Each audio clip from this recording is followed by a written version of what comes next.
Make sure to stay until the end. We're going to share a common mistake people make and they end up spending thousands of dollars on parts and repairs they actually do not need. All that will be covered in this video today.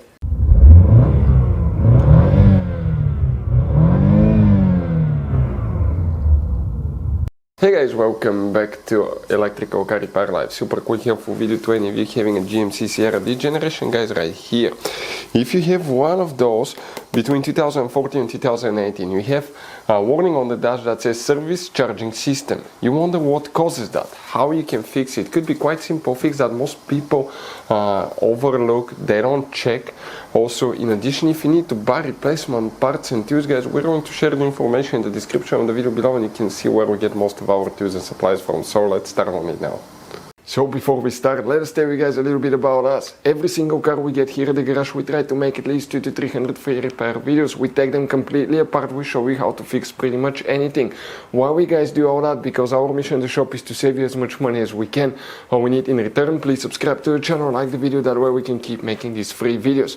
By the way guys, check out our YouTube channels. We have more than 17,000 free repair videos that can save you thousands of dollars in repairs. So let's go ahead guys and start on it now. So guys, if you have service charging system warning, multiple things can cause that. We'll talk about that in a second, but the first thing you want to check is two main fuses. They will be located in hidden fuse boxes, and 9 out of 10 owners that own GMC SIERRA that generation do not know about all the hidden fuse boxes. That's why we made one special video on our YouTube channel that's called GMC SIERRA Fuse Box Location and Diagram. Check it out guys.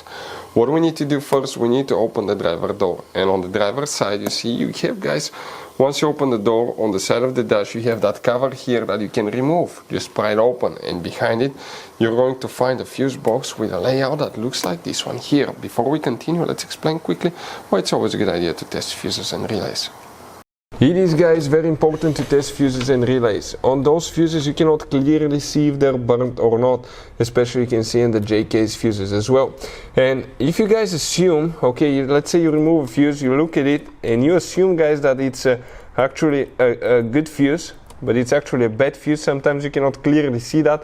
What can easily happen guys at that point, you can put the bad fuse in and you start replacing parts and tools that you don't need to, so you lose your time, you lose your money to fix a problem that doesn't exist, when all we had to do is test the fuse and replace it. We'll put a link to a special video that will teach you how to test fuses, how to check relays very easily as well guys. So check it out, it will be in the description of the video below. So guys, what we need to check here, let's explain now. Let's zoom in a little bit. The first fuse that we need to check guys, it's quite important fuse, okay? It's the battery current sensor, also known as BMS fuse, and that fuse guys is known as fuse 37. We're talking about this 30M fuse, very important fuse. Next, the main fuse box guys is actually right here on the driver's side. If you open it, looks like this one, but the main alternator fuses are not here because the biggest fuse here is 60 amps. But if you still open the hood and come to the left passenger side, you see right here that's your car battery behind the coolant reservoir. See where these cables are? If you look at that one guys closer, I want to show you something. On the positive battery terminal, that's what it looks like. Check this thing out. We have guys integrated fuse box. That's a top view of it. Here you have 1, 2, 3, 4, 5, 6 fuses. If you have problems with the charging system, alternator, red battery light, anything like that, you need to check these fuses because that's what could be causing your problem as well. Another thing that people should never overlook is a serpentine belt. If the belt falls off, nothing will be turning the alternator, and as a result it will not be charging the battery, and that can cause all this trouble too guys. Never touch the belt with fingers, especially if the engine is running, because it can take your fingers off. But inspect the belt to make sure it didn't fall off, it's not broken, and the serpentine belt tensioner pulley, okay, it's doing its job. Next that you need to check, okay, could be the BMS sensor, that's a battery monitor sensor. It will be usually located on the negative terminal of your battery.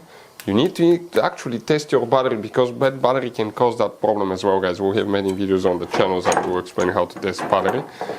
It could be bad alternator. It could be guys problems with the alternator voltage regulator, alternator brushes, or the diode pack as well.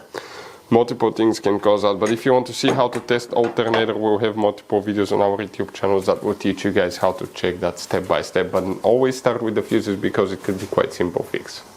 So guys, this GMC SIERRA has all kinds of different fuses, different kinds of relays, and those could be really hard to find. If you're in the middle of nowhere, you cannot find a replacement one, you may be stuck because of that. So we recommend, guys, okay, to get some spare ones and put in the glove box for a peace of mind. We will share the information in the description of the video below where you can get them from at a good price, quick shipping, that way you do not waste money and time. Hopefully guys the video was helpful. If you have any questions, don't hesitate to let us know. Thank you for watching. See you next time.